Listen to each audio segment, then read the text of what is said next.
Assalamualaikum warahmatullahi wabarakatuh. Perkenalkan, nama saya Melani Saputri, MPM 2214141037 dari Fakultas Pertanian, Prodi Peternakan. Di sini saya akan meresu materi PPKMB 2022 di Universitas Lampung.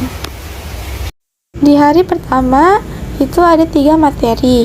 Materi pertama yaitu Kepolisian Republik Indonesia dalam mengatasi kejahatan digital. Definisi Undang-Undang ITE adalah satu atau sekelompok data elektronik tetapi tidak terbatas pada tulisan, suara, gambar, foto, tanda, angka, akses, dan lainnya. Ada dalam pasal 27 setiap orang dengan sengaja dan tanpa hak mendistribusikan, mentransmitkan, membuat dapat akses informasi atau dokumen. Yang kedua yaitu pengembangan karakter mahasiswa sebagai intelektual dan anti kekerasan bullying. Membahas ini pastinya menuju ke arah bullying. Bullying bisa terjadi di mana-mana, baik di sekolah, masyarakat, media sosial, lingkungan. Apa sih arti dari kata bullying? Bullying adalah perilaku tidak menyenangkan baik secara verbal, fisik, maupun sosial di dunia nyata maupun di dunia maya.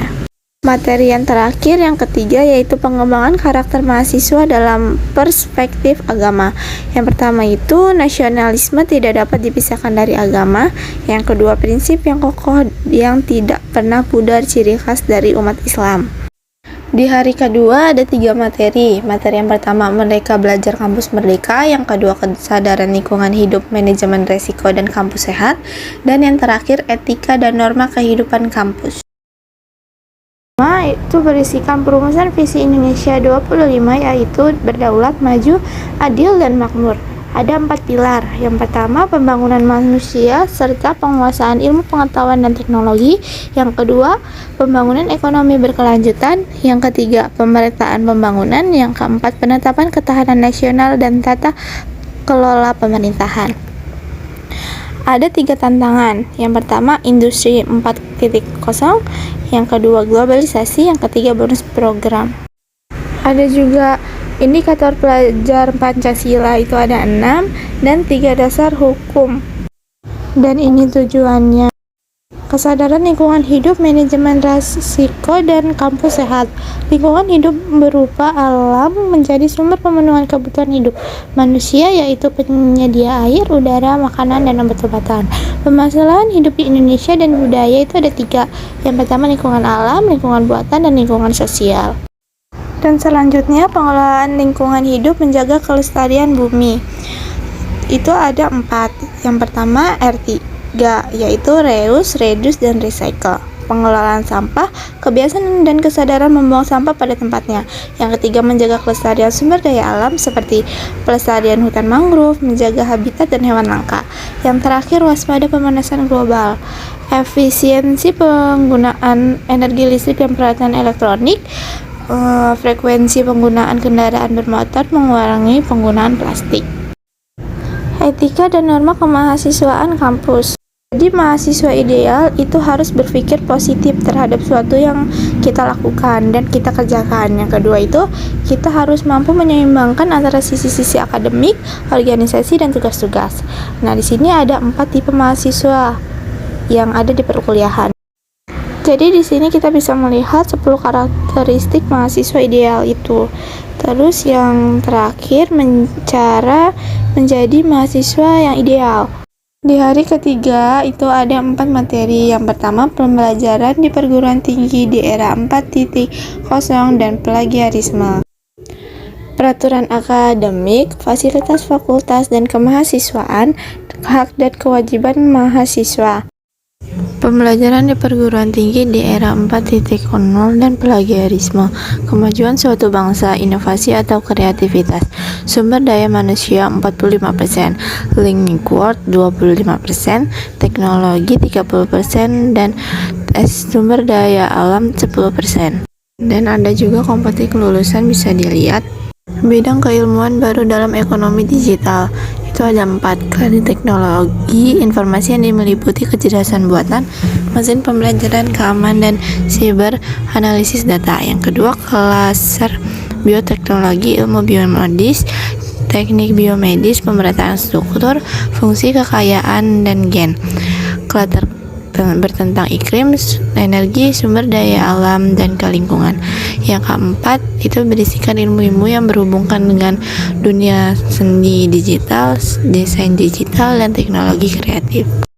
Apa sih plagiarisme itu? Plagiarisme itu adalah sama seperti pencurian. Ketika melaksanakan tugas-tugas dan kita menulis dan kalimat isi kita mengambil kata dari orang lain, itu menjiplak, sama aja dengan hasil pencurian.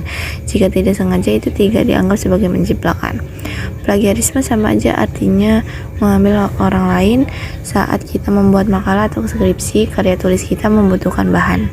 Ada jenis-jenis ketidakjujuran akademik seperti plagiarisme, penulisan bayangan, kolusi, dan pencurian. Materi kedua dijelaskan oleh Wakil Dekan Bidang Akademik, yaitu tentang peraturan akademi. Kuliah menggunakan sistem kredit sistem. Literasi baru menghadapi era revolusi industri 4.0. Literasi baru, literasi data. Yang kedua, literasi teknologi. Yang ketiga, literasi manusia. Kuliah menggunakan SKS, sistem kredit, sistem penghargaan terhadap beban studi manusia. Yang kedua, kredit. Yang ketiga, sistem semester. Yang keempat, satuan kredit semester. Fasilitas perkuliahan dan mahasiswa dijelaskan oleh Bapak Dekan Bidang Umum dan Keuangan. Fasilitas yang ada di Unila yaitu tempat parkir terpadu, gedung dekana, gedung B, dan gedung C. Materi terakhir yaitu hak dan kewajiban mahasiswa. Dijelaskan oleh Bapak Dr. Insinyur Kuswanta Futas Hidayat.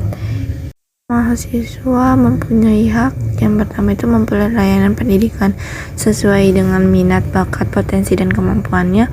Yang kedua, memanfaatkan fasilitas akademik dan fasilitas umum di Unila. Yang ketiga, mendapat bimbingan dari dosen. Yang keempat, memperoleh layanan informasi tentang program studi. Yang kelima, menyelesaikan studi lebih awal. Dan masih banyak lagi. Terus kewajiban mahasiswa. Yang pertama, ikut menanggung biaya penyelenggaraan pendidik. Yang kedua, mematuhi semua ketentuan yang berlaku di Unila. Yang ketiga, menghargai ilmu, pengetahuan, dan teknologi, dan menjaga kewibawaan dan nama baik Unila. Menjunjung tinggi kebudayaan nasional. Dan masih banyak lagi.